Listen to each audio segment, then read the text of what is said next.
ya me veo. Qué gusto volverte a ver. Hace tanto tiempo que no nos vemos. Mucho. Sí, pero te cuento que hay cosas que son bien curiosas, ¿no? Hablando pues como de todos los temas. En los últimos tiempos he estado yo explorando mucho este tema del impacto que tienen las nuevas tecnologías. He estado estudiando mucho sobre este tema, la inteligencia artificial en la mente de las personas y estos grados de estrés tan impresionantes que está generando en los adolescentes, ¿no? Y estos eventos tan desafortunados.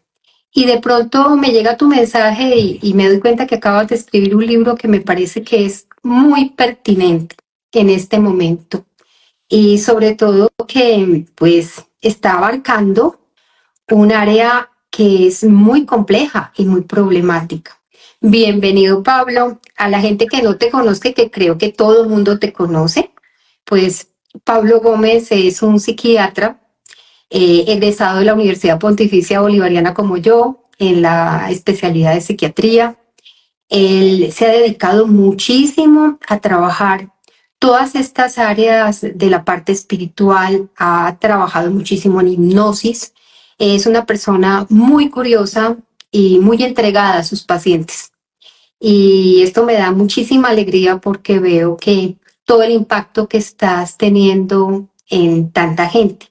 Acaba de publicar un libro con Grijalbo, con Penguin Random House, ¿cierto? Es la editorial que se llama Entrena tu cerebro para ser feliz. Aquí está este libro maravilloso y tiene una cantidad de elementos que además es un libro que me gusta mucho porque es interactivo. La gente puede acceder a mucha información además de lo que está escrito en el libro y va a tener herramientas que le van a ser muy útiles.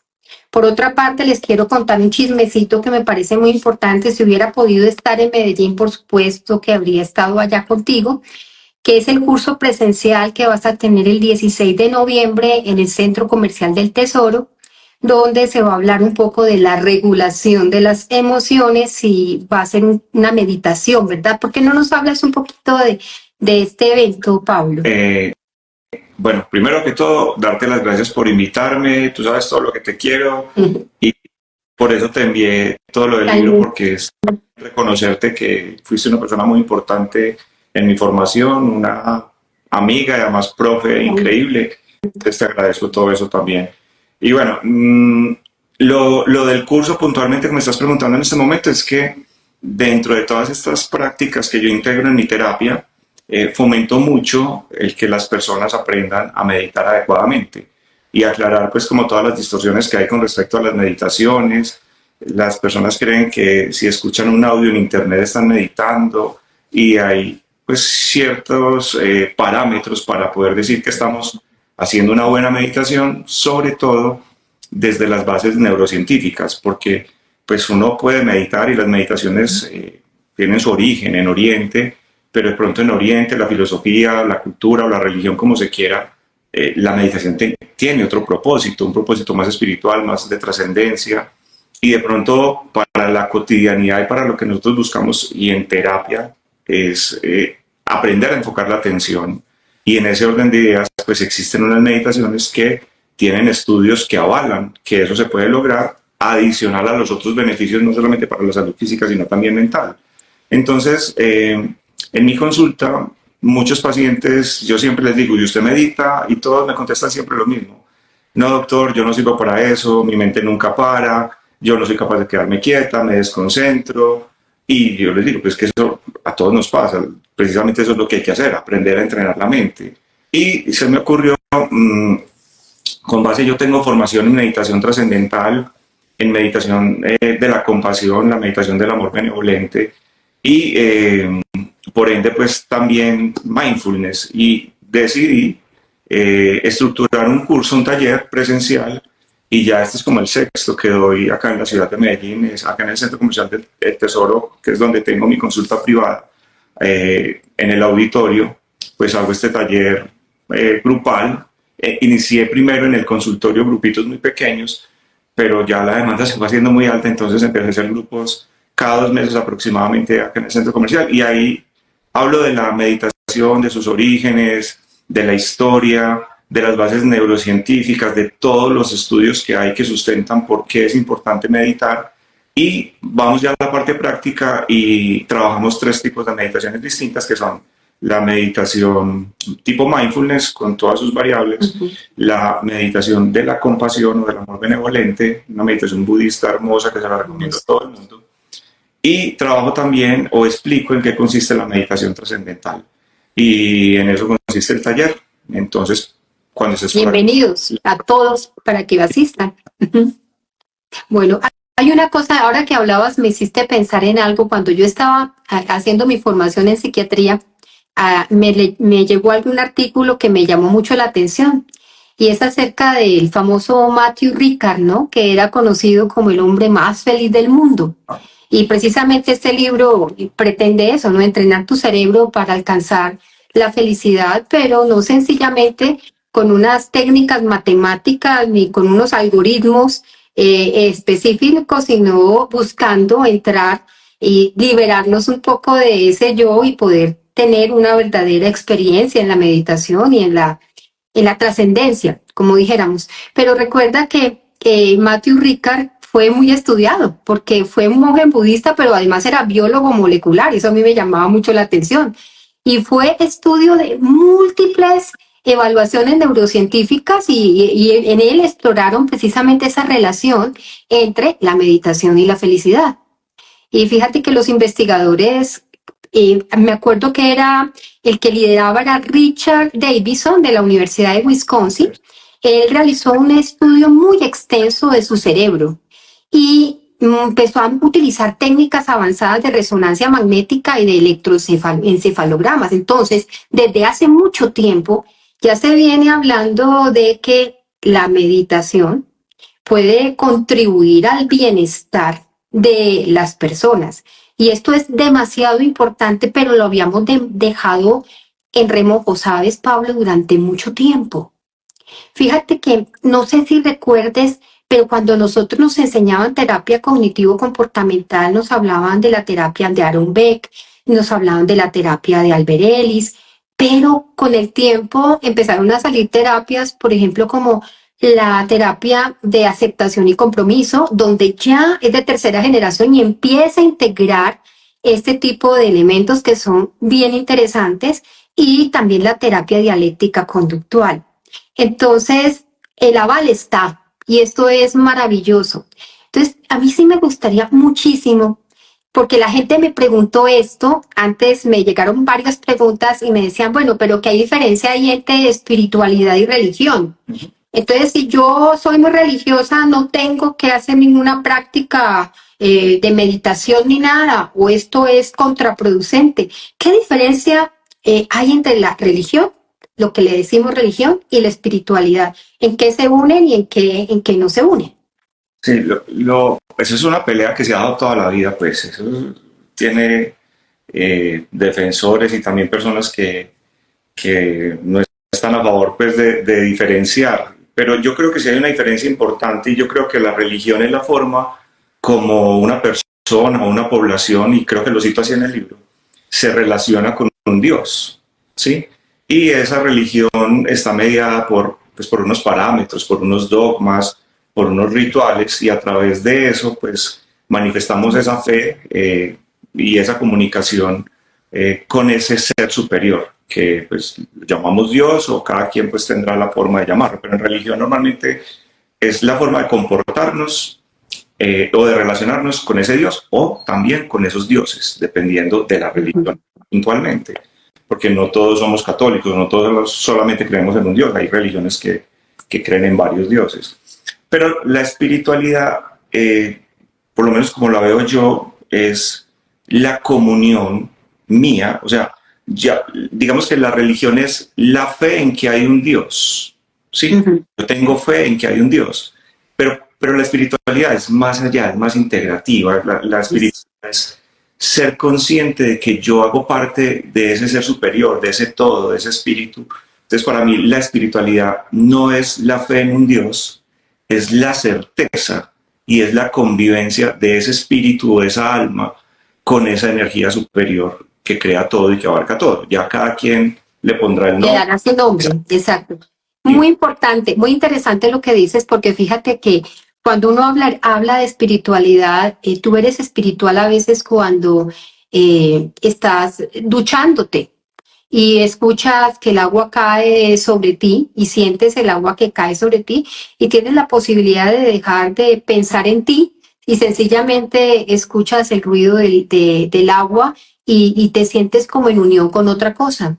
O cuando respiras, Bueno, o cuando vas en un bosque, ¿verdad? en la naturaleza, claro. Exacto, Esa inmanencia, donde uno siente que hay eso afuera, pero también está adentro. O sea, porque exacto.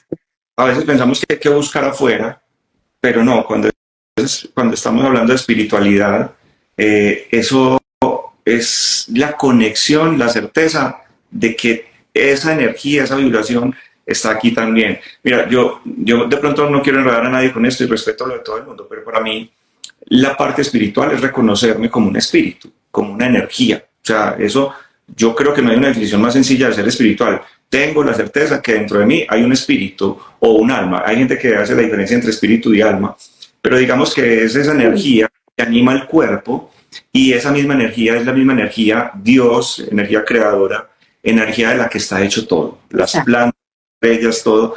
Y eso es a mí me empezó a encarretar mucho el tema porque empezaron los científicos de la física cuántica a decir que es que estamos hechos de lo mismo y que todo es energía.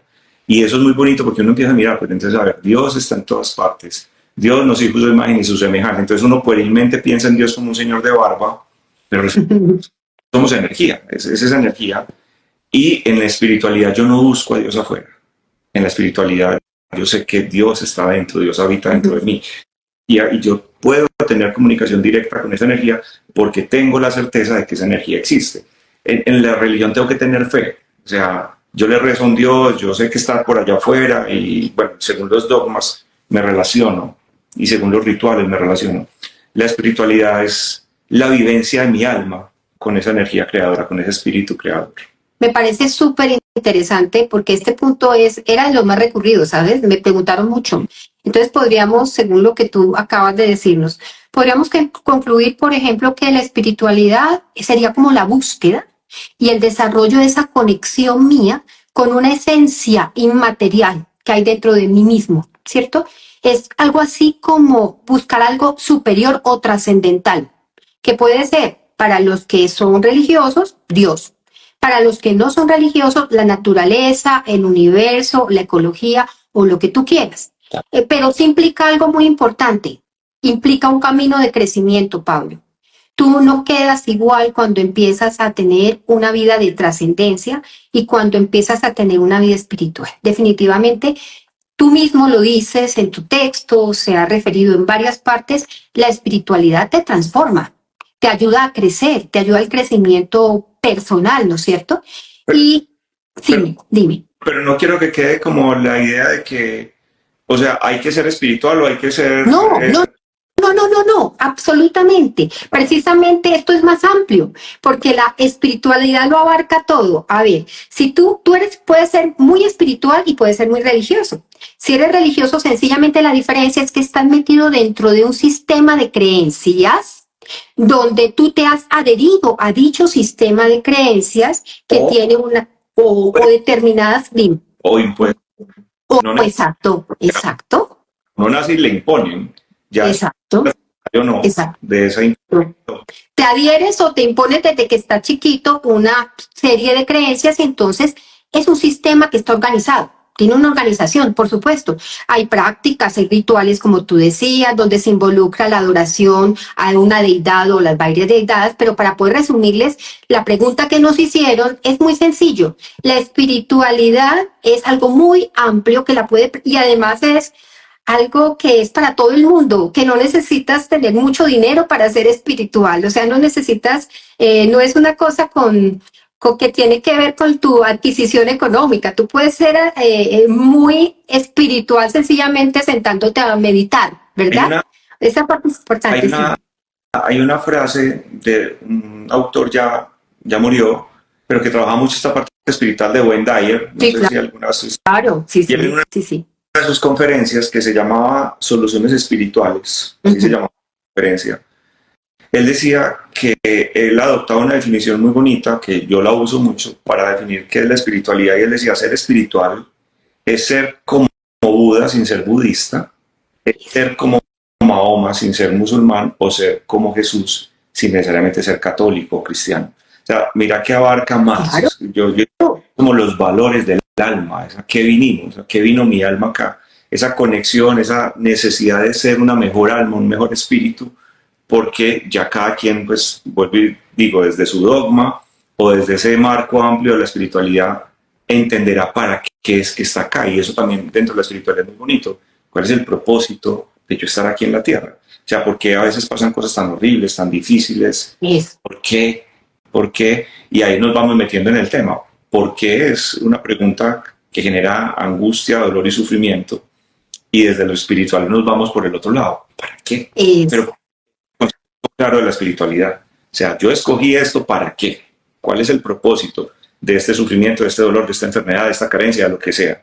Pero bueno, pronto me adelanté. No, pero está súper lindo, porque sabes una cosa, eso me hace pensar en cuando nos hacían leer de pronto todo el hombre y su y el deseo de salir y su sentido, ¿no? El sentido de la vida, ¿verdad? De Víctor Frank. Claro, el hombre y su sentido. Entonces uno decía, esta persona que vivió tantas atrocidades como mencionas, porque esa cosa de la injusticia, del holocausto, de todo esto, como en una situación bastante caótica, donde había mucha adversidad, él puede desarrollar todo un cuerpo teórico donde dice hay que buscarle un sentido a la vida, ¿no es cierto? Entonces todo eso va concatenado, porque definitivamente cuando se busca algo más de lo que es lo que ves en el día a día, cuando se busca más algo que nace de ti y que se va a transmitir a los otros, pues también estamos hablando de ese lado espiritual y eso es maravilloso. Comenzando con el tema que me ha fascinado, que me fascina que lo estés planteando de esta manera, quisiera preguntarte cuál fue ese motivo principal que tuviste para escribir este libro. O sea, ¿desde cuánto viste la pertinencia de este tipo de contenido para la búsqueda del bienestar de los pacientes? Bueno, son varias respuestas ahí. La primera es que, tú sabes, yo por azares de la vida incursioné con el tema de la hipnosis. Ya, incluso antes de ser psiquiatra, estaba por allá en mi año rural y apareció el tema de la hipnosis y me llamó mucho la atención y me dediqué a estudiarlo y me formé en hipnosis. Pero en un principio me formé en una práctica de hipnosis que es la hipnosis regresiva, se llama así, la hipnosis de vidas pasadas, ¿cierto? Y conecté con un libro de un psiquiatra muy conocido hoy en el mundo, el Dr. Brian Weiss, director del Mount Sinai, del Departamento de Psiquiatría, un super psiquiatra pues, en los Estados Unidos, que empieza a narrar todas esas experiencias de regresiones con una paciente, y ahí está su primer libro que se llama Muchas vidas, muchos vidas, muchos sabios, sí. Y yo empecé a conectar con él, entonces me formé en eso y empecé a hacer también terapia regresiva y me cautivó algo, Iris, y es que todas las personas, independientemente que fueran de un nivel socioeconómico alto, medio, bajo, de color de piel, de formación, de lo que sea, en el proceso de la hipnosis, cuando llevamos a esa vida pasada, y en la vida pasada llevamos al paciente vamos al último día de tu vida, ¿qué pasa? Siempre narraban lo mismo, y eso a mí me parecía increíble. O sea, todos agonizaban o narraban el momento previo a su muerte, y llegaba un momento de paz, de calma. El paciente agitado en la terapia hipnótica, agitado, hiperventilando, y súbitamente una paz, pero que se reflejaba incluso en su rostro. Y siempre preguntaba en ese momento, ¿qué pasó? Y me dice, acabo de morir. Yo le dije, ¿cómo sabes? Y todos me decían lo mismo, es que estoy flotando sobre mi cuerpo. Entonces, ¿qué es lo que está flotando? ¿Y qué es lo que percibe? Y todos decían lo mismo, veo una luz blanca, esa luz me da paz, esa luz es amor, sé que tengo que ir a esa luz, ¿sí? Y siempre preguntamos, ¿y qué aprendiste? Y yo te digo, yo les preguntaba, ¿y qué aprendiste en esta experiencia? Todo eso que me acabaste de narrar.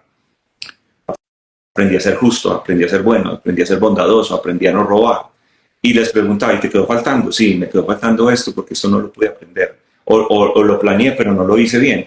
Y lo que te digo es que todos los pacientes, independientemente de su condición, narraban los mismos escenarios y todos describían en ese estado de salir del cuerpo, de verse en esa escena, como que hacían parte de un todo, o sea, ya no era un yo, o sea, se conectaban con una, o sea, ellos decían, es que no se puede describir. Además, la sensación de ver esa luz, ellos decían, es la emoción más grande que usted ha podido tener en su vida, el amor más grande, multiplíquelo por 10.000 millones a la N. O sea, no es indescriptible lo que se siente. Y es un fenómeno que aparece, entonces yo lo veía en mis pacientes, el doctor Will lo hacía, y hay muchas personas que lo narran en muchos libros. Y si te fijas, también tiene mucho que ver. Ahorita, si me ayudan, Andy, ¿cómo se llama el libro de la señora que tiene cáncer? Morir para ser yo. Morir para ser yo. No sé sí, lo he escuchado. Y ella narra en su libro lo mismo, ella tiene cáncer, muere, y narra esa misma experiencia y cómo eso le transforma la vida, porque en ese momento en que ella está trascendiendo su cuerpo físico, le dicen, todavía no es tu momento. Y todo ese fenómeno de que aparecen los seres que han estado contigo, que ya trascendieron y que te dicen, todavía no, devuélvete, o escoges y te devuelves acá. Eso a mí me cautivó. Hola, Pablo. Algo pasó. No sé qué pasó. Vamos otra vez. Bueno, la impermanencia. Sí. Bueno. No, entonces decía, yo encontré en la espiritualidad una forma de, en muchos casos, encontrarle sentido a lo que los pacientes, primero lo vi en mí mismo, pues, o sea, ya le entendí a través de esa espiritualidad, y yo soy católico, pero creo en las vidas pasadas, creo en el samsara, en la rueda de la vida, en la reencarnación y todo esto, y para mí eso le dio un sentido a la vida, o sea, ya entiendo realmente por qué pasan estas cosas. Y lo empecé a explorar con muchos pacientes y veía que muchos pacientes que asistían a la consulta tenían alguna vaga idea de esto, pero me abrían ese campito para que conversáramos de esto, y eso, a través de ciertas lecturas que les proponía, me servía muchísimo. Por ejemplo, yo les decía, necesito que se lea 3 libros ante un caso difícil, de una situación dolorosa, y les decía, mire, ya que usted me da esta ventanita y usted me permite hablar de esto, de que hay un ser espiritual, de que hay un propósito en la vida, de que uno no viene aquí porque sí, ¿por qué no se lee estos 3 libros? Les decía, le hace muchas vidas, muchos maestros, le hace El plan de tu alma, y yo tengo un video en el canal que se llama Curso de Espiritualidad, que fue un resumen que hice del poder de la hora, porque es que el poder de la hora, de entrada, si uno se mete a leerlo, lo atropella, es muy difícil.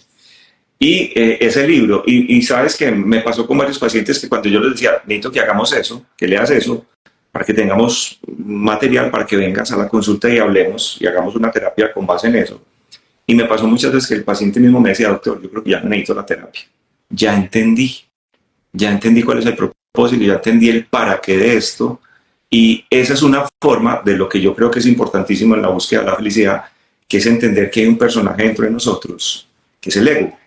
Y que el ego es un muy buen copiloto de viaje, pero que si dejamos que él usurpe el lugar de la conciencia, del verdadero yo, ahí es donde empezamos a sufrir, porque el ego, tú sabes que el ego siempre está buscando el reconocimiento, la fama, que hablen bien de mí. El ego sufre por lo que los demás opinan de mí, el ego cree que yo soy lo que tengo, mis títulos, mis apariencias, y cuando nos vamos por ese camino del ego, empieza el sufrimiento, hasta que nos damos cuenta que no es por ahí, que hay ese otro estado, que es la conciencia, y por eso en los estados meditativos uno puede hacer ese proceso de metacognición.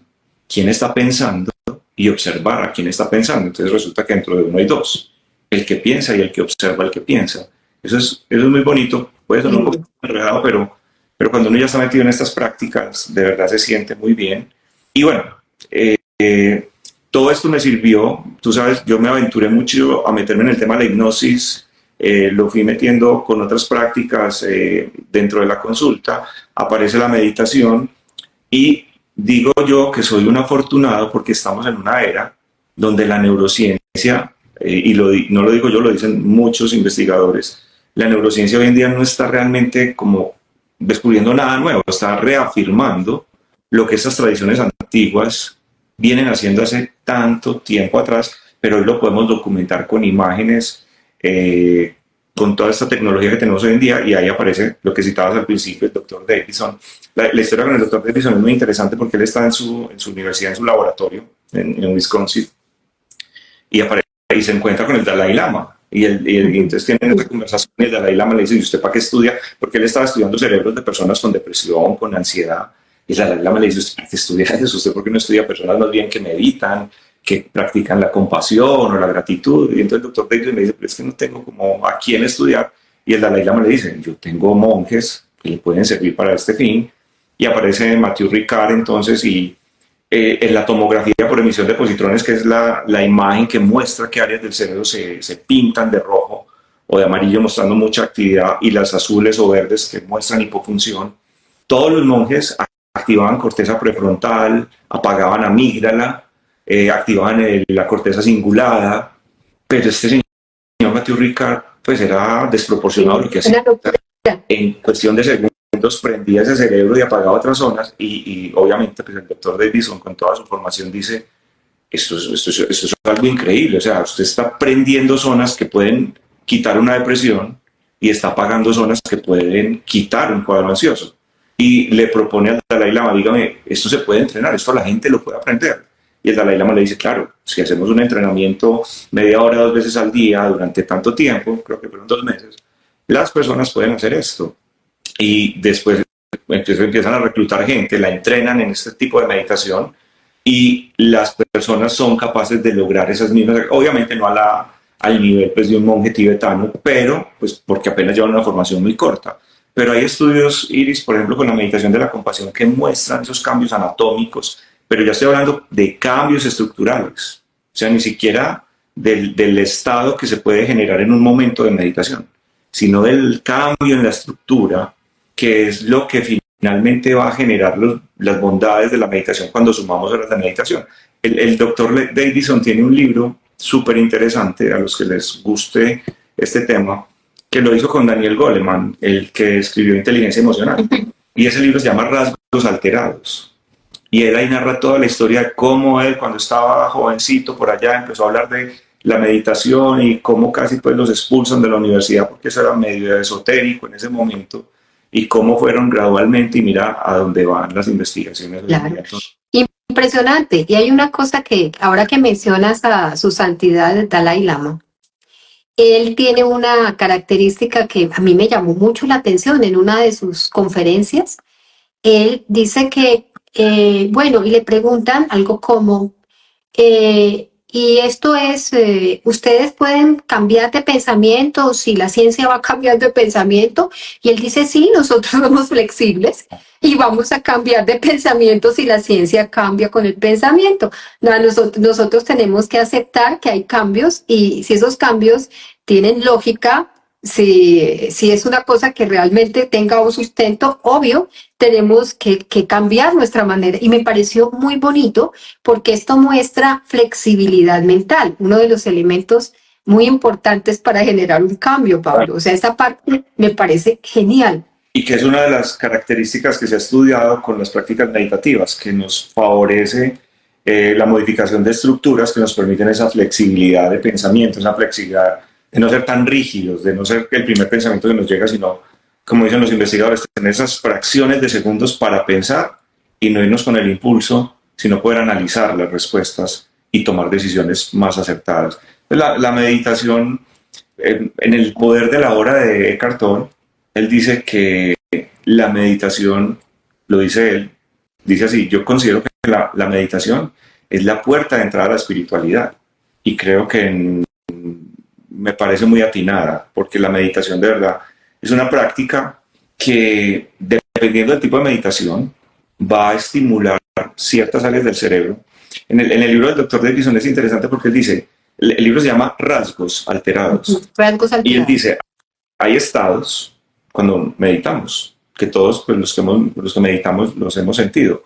Ese estado de tranquilidad, de esa sensación de paz, dependiendo del nivel en el que te metas, que ya son ondas cerebrales, ese estado a veces como de trance, de que estás conectado con ese espacio.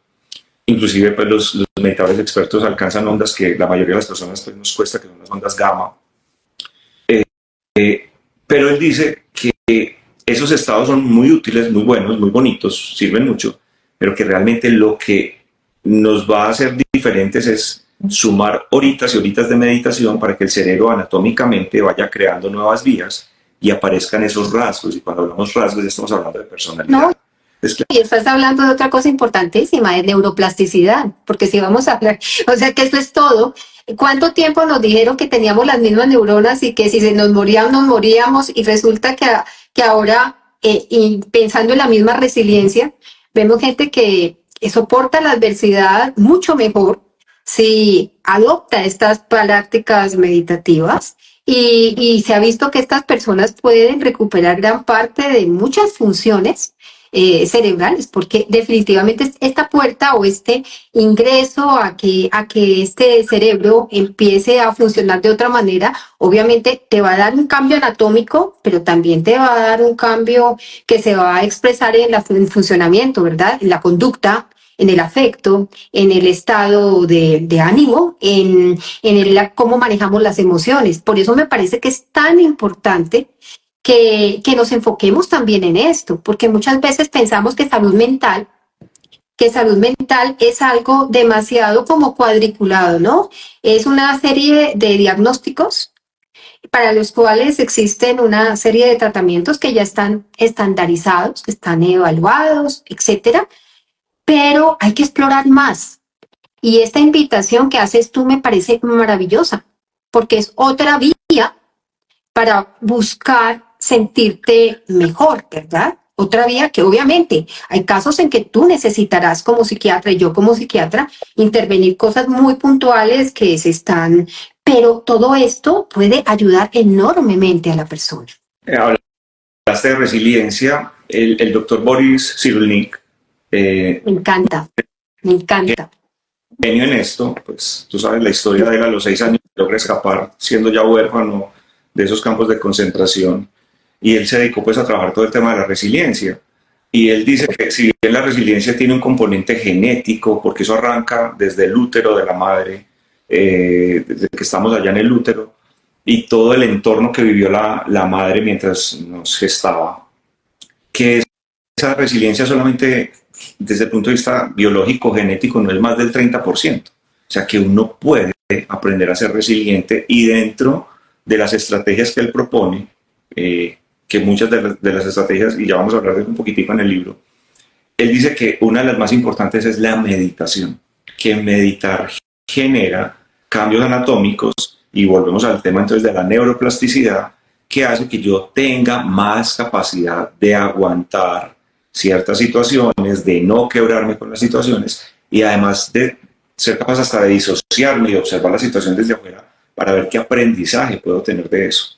Ese es un recomendado también, el doctor Boris Cyrulnik. Boris Cyrulnik.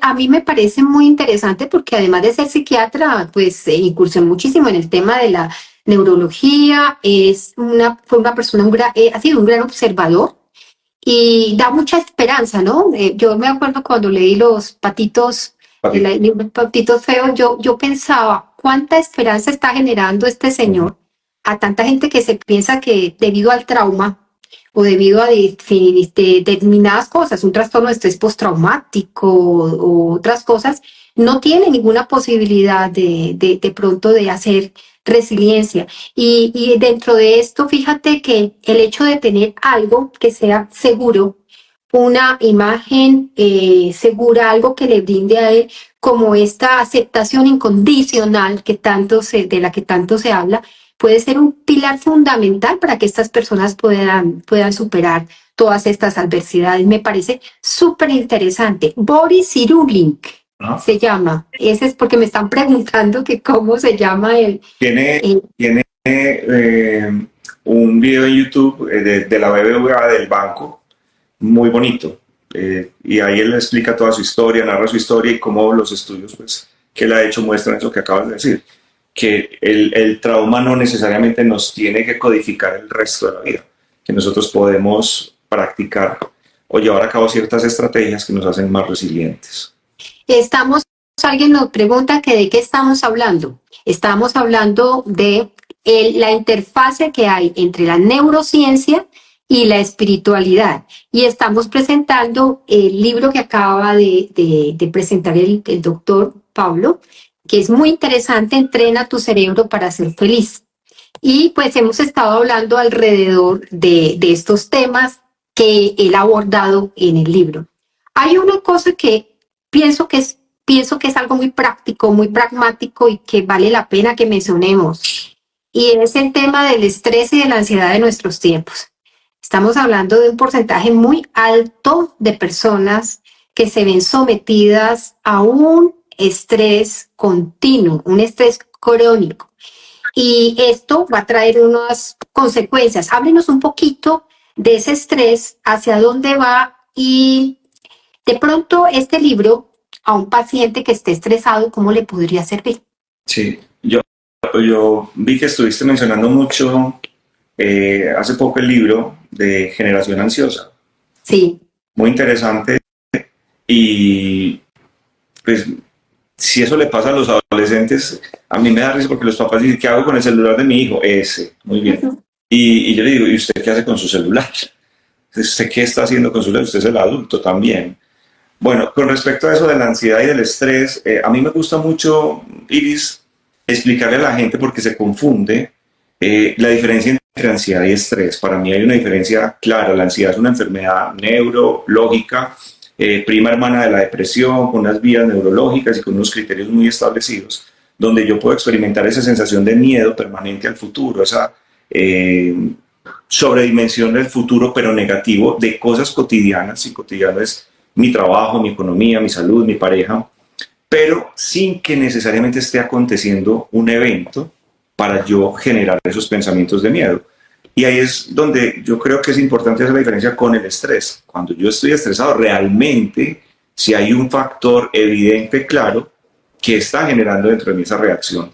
Entonces, es importante porque también a la hora de abordar el manejo, digamos que en la ansiedad, ciertas prácticas o ciertos medicamentos pueden ser muy útiles, pero si yo estoy estresado por un problema económico, de pareja, lo que sea, los medicamentos tal vez apaguen el incendio, pero no resuelven la situación. Después de la pandemia, teníamos unas cifras muy altas de ansiedad en el mundo. Hablamos de 300 millones. Hoy las estadísticas dicen que estamos casi cerca de los 400 millones. Pero de personas diagnosticadas, imagínate cuántos andan por el mundo sin diagnóstico.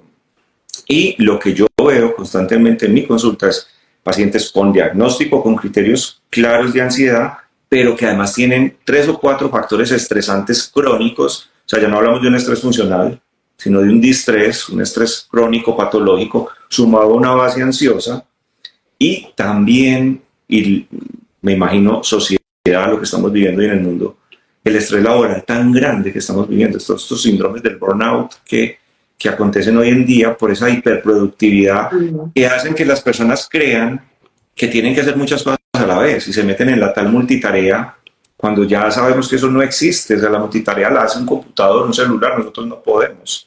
Nosotros fragmentamos la atención y eso genera un desgaste energético, emocional y nos hace cometer muchos errores. Entonces, en el libro aparecen muchas estrategias para lidiar con el estrés. ¿Listo? El libro tiene dentro de tal vez a partir de la segunda parte del libro aparece como separado, y me apoyo en una frase de la psicología positiva. Para ser feliz uno tiene que estar en paz con el pasado, fluir con el presente y ver el futuro con optimismo, ¿cierto? Y yo dije, esto es que la felicidad no es una meta, la felicidad es todo el tiempo que hago. Lo que hago yo ahí entonces es dar estrategias para eso. Si hay que estar en paz con el pasado, ¿qué significa eso? Hombre, la gente vive en ese altar al pasado, acordándose del dolor, de lo que le dijeron, de lo que le hicieron, pero no son conscientes de que mi cerebro no es capaz de diferenciar lo que estoy pensando de lo que aconteció.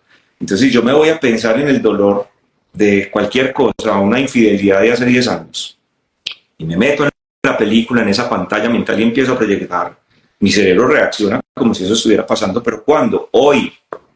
Y yo puedo levantarme todos los días a pensar en esa infidelidad y sufrir toda la vida si quiero, porque estoy activando los mismos químicos, las mismas vías neurológicas que ya además están pavimentadas, porque he recorrido tanto el camino que ya es súper fácil meterse ahí, las mismas áreas anatómicas, y genero el mismo dolor y el mismo sufrimiento. Entonces hay que ser conscientes de que el pasado es importante, pero porque tengo que que ir a dos cosas, a sanarlo, a perdonarlo y a aprender de él. Esa es la propuesta que yo hago con el pasado. Y perdonar, también es muy importante que se saquen de la cabeza esa idea que perdonar es olvidar. Por Dios, ¿a quién se le va a olvidar un abuso, un maltrato? Eso no se le olvida a nadie. Que le hayan asesinado a un ser querido, eso no se te va a olvidar jamás en la vida. Pero la forma como tú recuerdes eso sí es lo que hace el cambio. Y hay estrategias, hay herramientas, hay terapias para uno perdonar. Y incluso el perdón, cuando se trabaja el perdón y se mide anatómicamente en el cerebro, aparecen estructuras anatómicas que se activan, que están muy relacionadas con, por ejemplo, con la gratitud y con la empatía. O sea, a mí me fascinan esos correlatos neuroanatómicos de todas estas cosas porque pues tú y yo estudiamos juntos, los mismos profes. ¿Cuándo carajos pensamos que nosotros íbamos a estar leyendo artículos de la gratitud o de la empatía o de la compasión, que además son útiles para nuestro trabajo como psicoterapeutas, Claro, para darnos a claro. los pacientes y mire, es que la clave está en el pensamiento. Y eso es otra cosa que yo defiendo mucho en el libro. El mayor activo que tenemos es la mente, pero es que dejamos que la mente tomara el control y no es así. Nosotros somos los dueños de la mente. Y si la mente me quiere llevar para el pasado, a sufrir con el dolor del pasado, o la mente me lleva para el futuro a angustiarme por cosas que ni siquiera han pasado, ¿sí? Y que en el libro cito un estudio muy, muy particular porque la editora me dijo, ¿viste de dónde sacaste ese número? El 90% de las cosas malas que pensamos no suceden.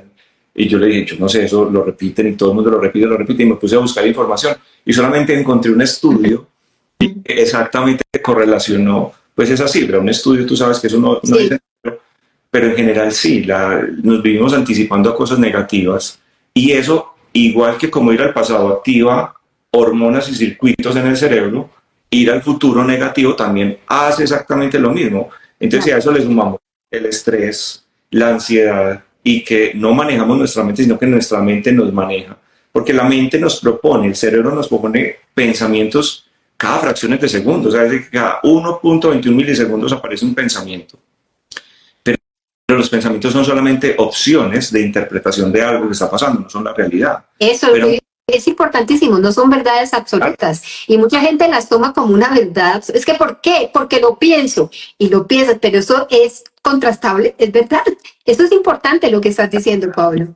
llega ese pensamiento y no me doy, como no estoy entrenado, no me doy el espacio para mirar ese pensamiento y ver y contrastarlo, lo que nos decía el profe Germán, el diálogo socrático. No. Ver, confronte eso, que es lo que hacen hoy en dialéctica, por ejemplo. Eso sí es verdad.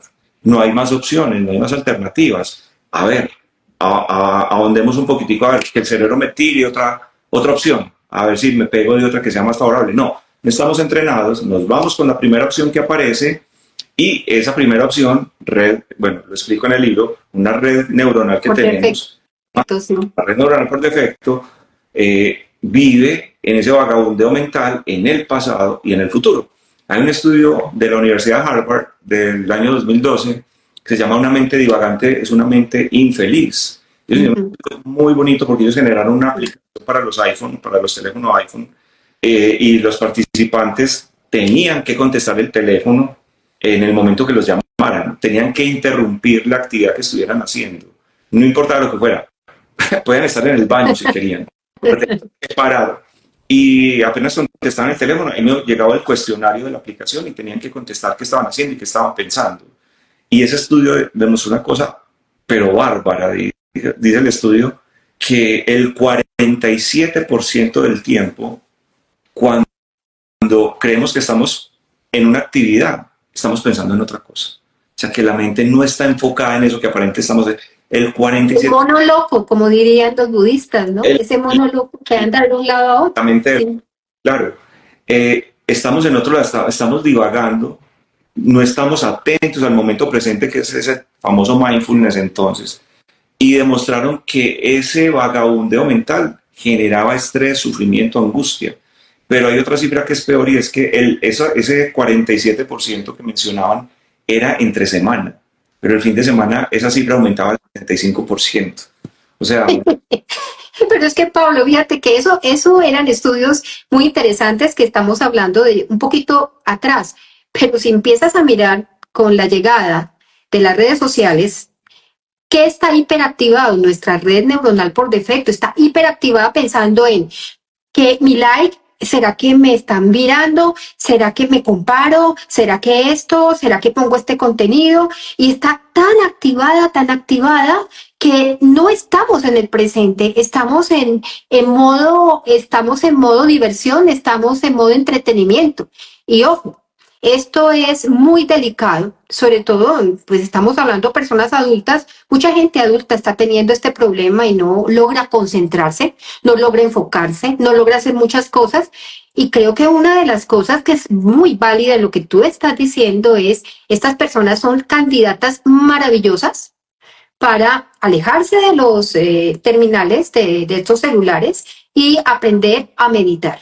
Porque cuando tú meditas o cuando entras a un estado, por ejemplo, con psilocibina, ¿sí? O cuando haces una oración que la haces consciente, o cuando haces un baño de bosque, esa red neuronal por defecto se aplaca, se disminuye la ansiedad y se disminuye ese estrés. Entonces, fíjense cómo es de importante acercarnos a esta parte de la espiritualidad y a entrenar, como dice el doctor Pablo, este cerebro.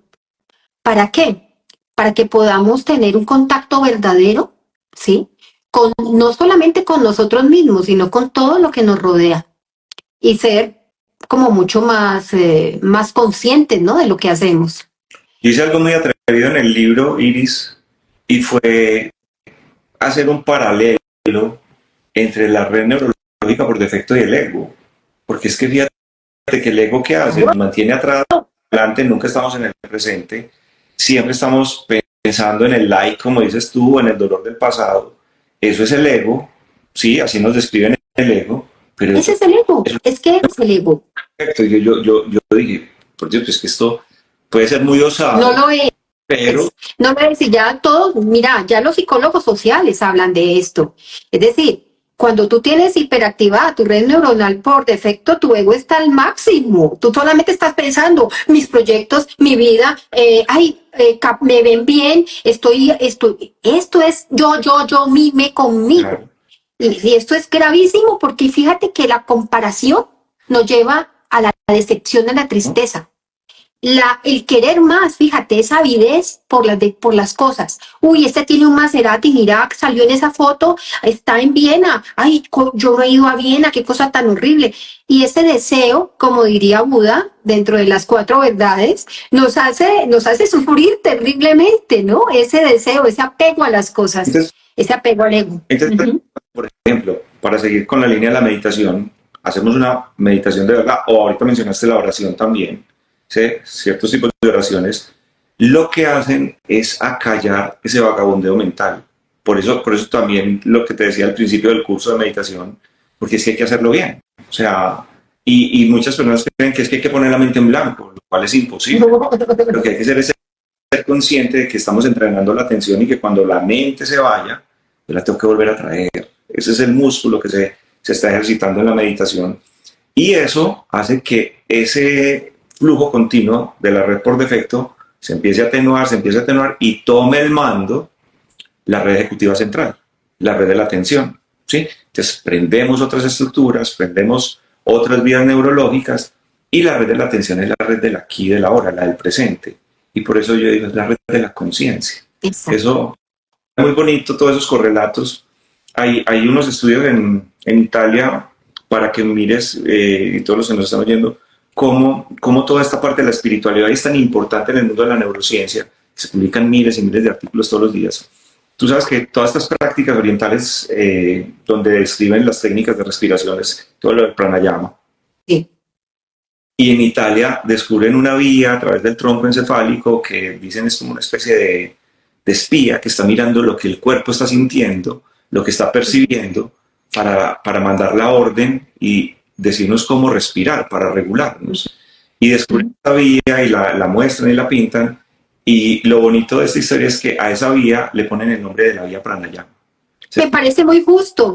Si a una se le pone Ramón y Cajal, si tenemos de pronto el putamen y etcétera, o sea, ¿por qué no llamarle pranayama? Me parece maravilloso. Y así la pusieron, y eso demuestra pues que ya hay como más ese acompasamiento, o sea, que ya no son mundos, como digo yo en el libro, la espiritualidad del cielo y la ciencia de la tierra. No, eso hay unos paralelismos muy evidentes, hay unos correlatos neuroanatómicos y hay sustento. Y volviéndolo a la psicología positiva, para no dejarlo empezado, el pasado, sanarlo, perdonarlo, hay técnicas para eso, hay terapias para sanar los traumas. Por ejemplo, a mí me encanta el EMDR, por ejemplo.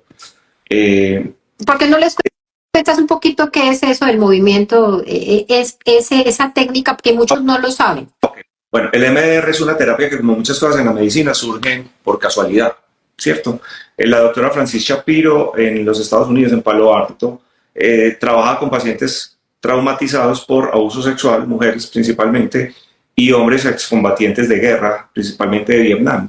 Y ella, muy acuciosa, se daba cuenta que los pacientes, cuando narraban sus traumas, en medio de su angustia, los ojos tenían unos movimientos laterales que aparecían en todos los pacientes.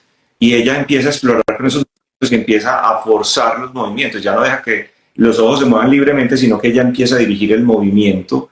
Eso es como yo digo, que le soplaron. O sea, eso a quién se le ocurre, pero sí, yo creo en esas cosas. A alguien le talle por aquí y ella empieza a dirigir el movimiento de los ojos mientras el paciente narra el trauma y empieza a ver cómo aparece un fenómeno que, por eso se llama así la terapia, desensibiliza ese malestar, ese dolor, esa angustia.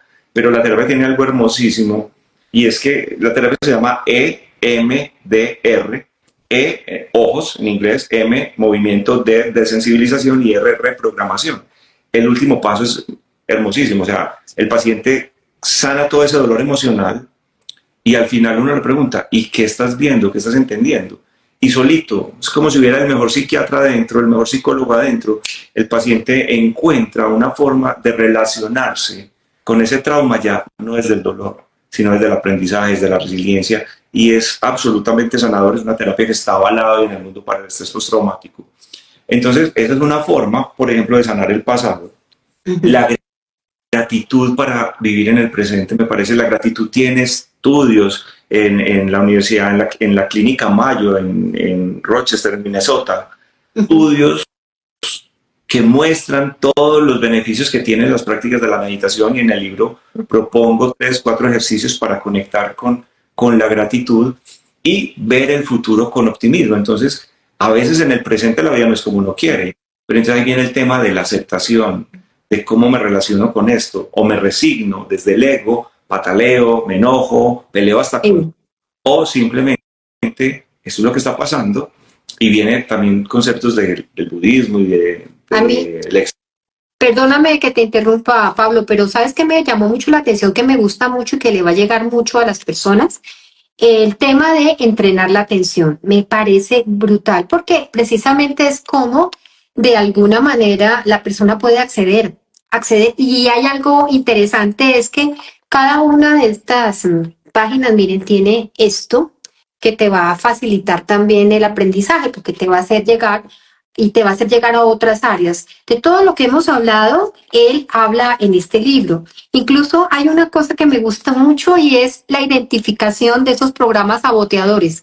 ¿Por qué no nos cuentas qué es un programa de saboteador y por qué hay que identificarlos y manejarlos? Que pones una tarea incluso muy interesante aquí para que la gente lo trabaje, ¿no? Yo tengo un concepto con el que trabajo, y es que es muy difícil cambiar afuera sin cambiar adentro. O sea, tratamos de hacer cambios afuera y nos damos cuenta de que hay cosas que debemos cambiar, pero a pesar de que nos proponemos y que somos conscientes, terminamos haciendo lo mismo, repetimos las mismas cosas, y resulta que es que todos de alguna manera fuimos programados. Y hay unos programas que pues vienen dentro de nuestra personalidad, esa parte genética que heredamos de nuestros padres, pero hay una parte también que es aprendida dentro del entorno en que crecemos, que vamos naciendo, o sea, nacemos en una cultura, en un idioma, en un régimen político, en fin, y eso pues termina de formar nuestra personalidad, y resulta que a veces pues no nos programaron muy bien, porque como digo yo, eso se lo aprendí al doctor Germán Valencia. Sí, sí. Sí. Los psicólogos y los psiquiatras tenemos trabajo porque los papás existen. ¿Listo? Y es una frase que suena charra, suena dolorosa, suena triste, como la quieran ver, pero es una realidad. O sea, los papás, yo soy papá, hacemos lo que podemos, pero con toda seguridad siempre la embarramos, ¿cierto? Y los papás vienen a veces muy afligidos por eso, porque tienen sentimientos de culpa. Y yo les digo, mire, si usted es consciente de que usted obró en ese momento con amor porque pensó que eso era lo que había que hacer, ese es el bálsamo que se tiene que echar encima. Porque pues pocos padres de verdad tienen la intención de dañar a un hijo. Pero esas creencias, entonces, ese programa de creencias, son todas esas frases que a veces repetimos y que nos inculcaron en la iglesia, en el sistema político, en la educación, que a veces uno, hoy adulto, es capaz de parar, mirarlas y decir, Dios mío, yo llevo toda la vida repitiendo semejante absurdo. Cosas tan banales como decir que todos los hombres son iguales, por ejemplo, que era una frase muy utilizada por los papás o por las mamás cuando el papá llegaba con algunos traguitos a la casa o se daba cuenta de alguna infidelidad. O con el tema económico, por ejemplo, es que aquí no somos ricos, la plata no crece en los árboles, yo no soy un cajero.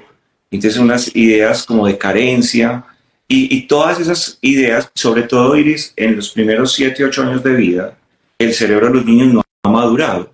Estamos fluctuando en unas ondas cerebrales donde todavía no hay esa capacidad de análisis. Entonces todas esas frases, todo eso que yo veo, yo no tengo quien me lo explique, yo lo introyecto tal cual. Y eso empieza a ser parte de esa estructura con la que yo veo el mundo, en otras palabras, del ego. Entonces empiezo a filtrar afuera, lo que hay afuera, a través de ese filtro, programas mentales, y volvemos a lo mismo, no necesariamente son la realidad. Entonces, todos tenemos programas, y hay programas, los programas se dividen como en dos grupos, programas o creencias limitantes y creencias potenciadoras. Entonces, un ejercicio muy interesante que todos deberíamos hacer es, a ver, en cada área de mi vida, ¿cómo me está yendo? También hay un ejercicio ahí en el libro. De mi vida, como hay áreas donde puntúo muy bien en una escala del 1 al 10. Felicitaciones, fíjate qué estás haciendo, esos son tus hábitos que te están llevando a tener esos resultados, síguelos cultivando. Pero también hay áreas donde estamos hechos un fracaso, estamos en 1 o en 2, pero también es consecuencia de los mismos hábitos, y esos hábitos fueron generados por un sistema de creencias, por unos pensamientos, tuvimos unas conductas, esas conductas se repiten y se establecen como un hábito. Y el problema es que yo ya me empiezo a definir como eso, me empiezo a identificar, es que yo soy así. ¿Listo? ¿Sabes qué es lo grave, Pablo? Que a veces lo que menos hacemos es pensar acerca de lo que pensamos y acerca de lo que hacemos. Como vivimos en modo automático y vivimos corriendo constantemente, pues obviamente es más fácil para el cerebro confirmar que desconfirmar, porque desconfirmar genera un gasto de energía exagerado. O sea, tú tienes que decirte a ti mismo, esto no funciona por esto y esto, pero ay, mejor hagámoslo así, que aquí aparece ese dicho asqueroso: más vale malo conocido que bueno por conocer. Y a mis pacientes que siempre les llegan con esta frase, ¿no? Es: de algo me tengo que morir, doctora. De algo me tengo que morir. Pero, entonces, y sí. tiene que ver con la plasticidad otra vez, porque es que la gente no cree, pero es que cuando yo repito y repito y repito, ¿qué estoy expresando? Mi pensamiento. Y esa expresión, ese pensamiento, conecta neuronas, y por eso te decía ahorita, ya queda esa vía pavimentada. Entonces el cerebro no se va a poner a abrir trocha, como decimos en Colombia, no va a coger un machete. No, yo tengo que ahorrar. La función del cerebro es optimizar recursos, ahorrar energía. Entonces siempre me voy por la vía fácil. Por eso cambiar los hábitos es tan difícil si no estructuramos bien. Exactamente. Si no pensamos sobre lo que pensamos, que es a lo que tú invitas claramente en tu libro. Por Dios, la mente, la clave es la mente. ¿Cómo me relaciono yo con mis pensamientos? No me voy por el primer pensamiento, escojo en qué pensar. Yo tengo esa capacidad, eso se llama metacognición, pensar sobre lo que estoy pensando. Y eso todos los podemos hacer. No, doctor, usted no me entiende, es que mi mente no para. No, señora, la suya no para, la mía tampoco, la de nadie. Pero tenemos la capacidad de frenar, de observar y de escoger en qué pensar.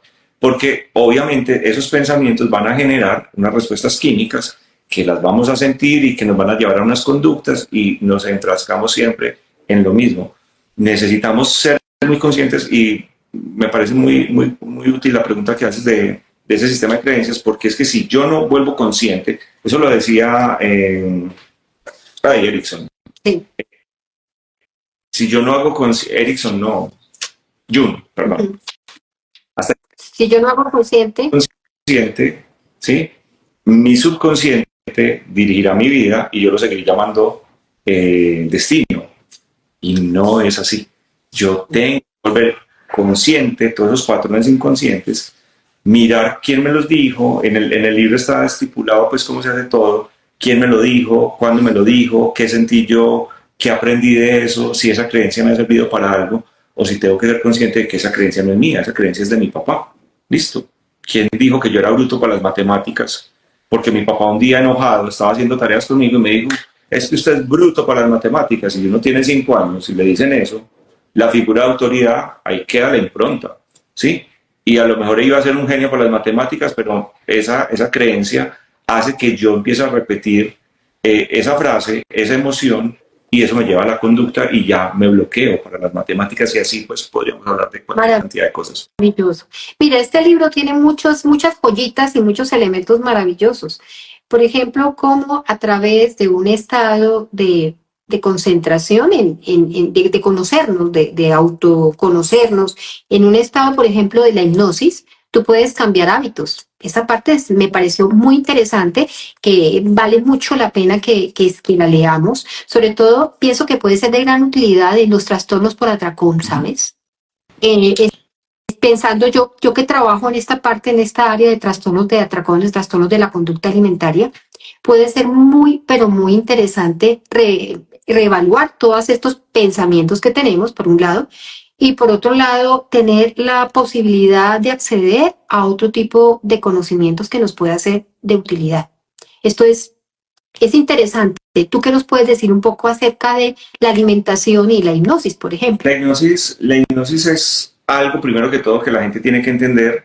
No hay que creer en la hipnosis, porque es que la hipnosis existe. La hipnosis es un estado fisiológico del cerebro al que se accede varias veces en el día, pero fijo, sí o sí, cada vez que nos vamos en la noche a dormir y todos los días por la mañana cuando nos despertamos. Digamos que hay 5 ondas cerebrales, ¿cierto?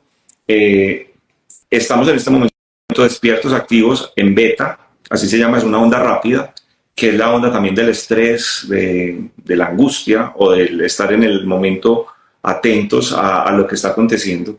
Pero si cerramos los ojos y nos relajamos, aflojamos los músculos, entramos en una onda que algunos consideran la primera onda de la mente no consciente, que es la onda alfa. Y si seguimos en ese proceso hacia el sueño profundo, pasamos por una tercera onda que se llama teta, la onda de acceso directo a los programas subconscientes, donde yo puedo programar o desprogramar, sacar creencias y meter creencias, y finalmente entran ya en una onda de predominio, pues cuando estamos en el sueño profundo, que es delta. Entonces, fíjate que cada vez que nos acostamos a dormir pasamos por teta, ¿cierto? Onda hipnótica, onda que alcanzan algunos meditadores expertos en esos estados alterados que se logran a veces con la meditación. Pero también sucede lo mismo cuando nos despertamos. Nos despertamos, estamos generalmente en delta, pasamos a teta, después a alfa y después a beta. Entonces, la hipnosis ha tenido mucha tergiversación porque pues, la asociamos siempre con la hipnosis de espectáculo. Yo trato de explicarle a la gente, hay 2 tipos de hipnosis: la hipnosis clínica, la hipnosis terapéutica y la hipnosis de espectáculo. Entonces, que Tony Camo o cualquier otro hipnotizador famoso hace así, la gente se duerme, eso es mentira, eso está arreglado. No, eso es verdad, eso es cierto, eso sí se puede hacer, pero es una práctica de hipnosis y que se hace con ciertos pacientes que son susceptibles. Esa susceptibilidad que, dicho sea de paso, no es mayor del 10% de la población. ¿Listo? Y que un hipnotizador, una persona que trabaja con hipnosis, tiene la forma de detectar quiénes son esos candidatos, selecciona entre un grupo muy grande y con ellos que puede hacer el show y la demostración y todo lo demás. Pero en hipnosis clínica utilizamos la hipnosis para aplicar una terapia. Digamos que la hipnosis como tal no es una terapia, la hipnosis es un estado y bajo... Un estado para que tú puedas acceder a hacer tu trabajo. Exactamente, mucho más fácil, donde el paciente va a estar mucho más receptivo, porque a través de la hipnosis, si estamos en un estado profundo de hipnosis, somos capaces de romper esa barrera crítica, esa barrera analítica de ese hemisferio izquierdo que todo lo tiene que analizar, que todo lo tiene que pensar, que todo lo cuestiona, que todo lo gusta y que genera esa resistencia al cambio. En cambio, en la hipnosis desbloqueamos eso y podemos programar y desprogramar más fácilmente. Lo que muy interesante, muy. importancia también aquí radica en que una orden hipnótica, Iris, en un paciente muy sugestionable puede tener una duración máxima de 24 horas, ¿sí? Entonces, por ejemplo, en terapia, en España, por ejemplo, en Argentina, en los Estados Unidos, países donde la hipnoterapia es muy fuerte, en México, los terapeutas certificados en hipnosis lo que hacen es, aparte de la sesión de la hipnosis o de las varias sesiones que hacen, trabajan con audios de hipnosis, ¿cierto? Y esos audios el paciente los repite porque la mente no consciente graba por emoción y por repetición. El audio, escuchar el audio, ancla toda esa información y ancla a nivel inconsciente, y ahí es donde yo te digo, se favorece mucho el cambio, cambiando adentro primero. Vea, o sea, mire qué importante eso. Es otros abordajes, es otra manera de llegar a esta mente, a llegar a este cerebro y de trabajar. Y me parece que aquí puedes condensar muchísimos elementos en este libro, pero no se olviden que el 16 de noviembre en el Centro Comercial El Tesoro tenemos un curso presencial con Pablo, donde va a haber esta meditación y donde se va a trabajar un poco la regulación de las emociones. Pablo, es que podríamos hablar muchísimo tiempo y de hecho tenemos que buscar otro espacio porque tengo miles de preguntas y aparece una cantidad de preguntas aquí. Y pero se nos está terminando el tiempo y estoy absolutamente agradecida contigo que me hayas regalado este espacio de tiempo, a todas las personas que estuvieron con nosotros, y a mí me gustaría que nos dijeras unas palabras finales con respecto a por qué recomendar este libro. ¿Por qué lo recomendarías? Yo creo que el libro vale la pena porque todos, si nos lo proponemos, si trabajamos, si entrenamos la mente, podemos ser felices a través de prácticas que se pueden ver desde el punto de vista espiritual, pero que también tienen una base neurocientífica que avala esto.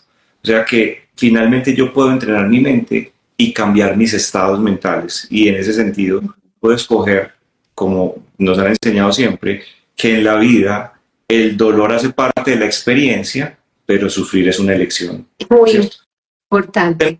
Pablo, muchas gracias, de verdad. Un placer verte y pues estaré muy pendiente de tus próximas publicaciones y de todos estos trabajos que estás haciendo en Gaia.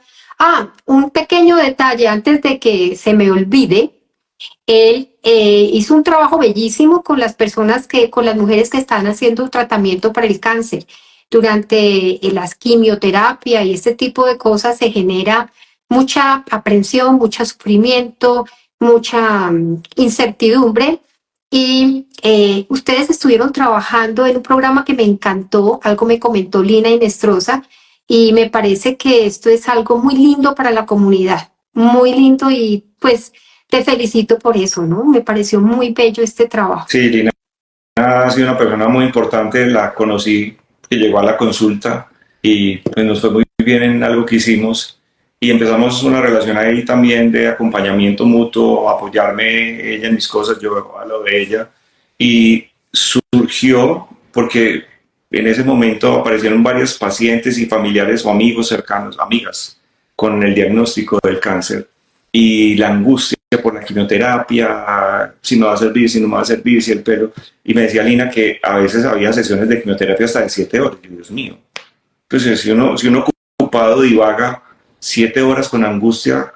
Entonces se me ocurrió proponerle a Lina grabar un audio de hipnosis para que la quimioterapia fuera no solamente productiva para la salud, sino que también minimizara al máximo los posibles efectos adversos propios de la quimioterapia. Perdóname, Pablo, pero este material, ¿a dónde se consigue? Porque hay muchas mujeres que van a entrar o que están en quimioterapia, muchos hombres que están en quimioterapia. ¿Hay alguna manera de acceder? ¿Podemos entrar en tu página? ¿Dónde lo buscamos? Ese audio aparece en este momento en la página de Lina, de la fundación.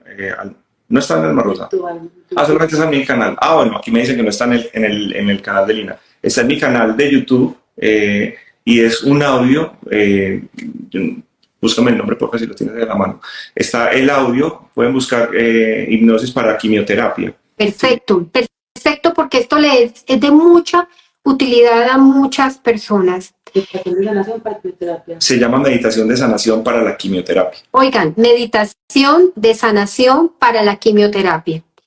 Anótenlo porque de pronto algún familiar, alguna persona lo puede llegar a necesitar. Y esto me parece una contribución muy bella, Pablo. Claro, entonces De verdad que sí. que llegue a su quimioterapia y que simplemente la conecten a lo que la tengan que conectar y que se ponga sus audífonos, unas gafitas para tapar la luz y que se deje llevar por la inducción hipnótica y que deje que todo ese programa empiece a anclarse en su mente no consciente. La última pregunta que aparece, que me están preguntando, ¿cuál es tu Instagram? ¿Dónde te buscan? Todas mis redes sociales son iguales, Iris. Pablo Gómez Psiquiatra. Todas. Pablo Gómez Psiquiatra, ya lo encuentran.